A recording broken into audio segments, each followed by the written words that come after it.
முருங்கைக்கீரை கோதுமை அடை. அதுக்கு தேவையான பொருட்கள்: முருங்கைக்கீரை, கோதுமாவு, வெங்காயம், கொத்தமல்லி, கருவேப்பிலை, பச்சை மிளகா, கொஞ்சமாக 1/2 ஸ்பூன் சீரகம், உப்பு. இது எல்லாமே கலக்கிக்கணும். இதெல்லாம் ஒன்றா கலக்கிறோம். கோதுமாவு, முருங்கைக்கீரை,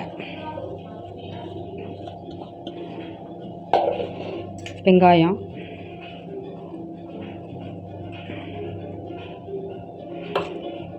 கொஞ்சமாக சீரகம், தேவையான அளவு உப்பு,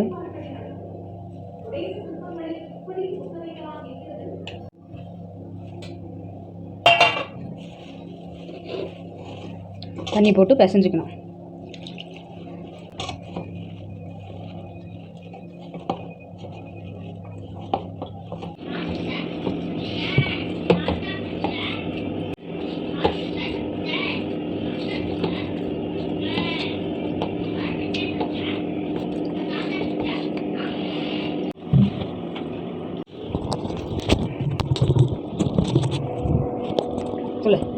அந்த பிசைஞ்ச மாவை பிசைஞ்சிட்டு அந்த மாவை தோசைக்கல்லில் தண்ணி தொட்டு மெலீஸ்னா தட்டிக்கணும்.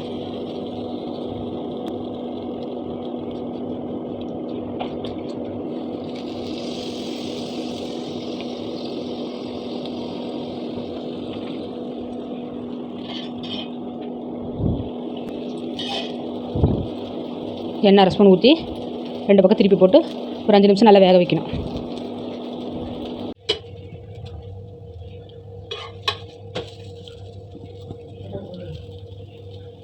சத்தான முருங்கைக்கீரை கோதுமை அடை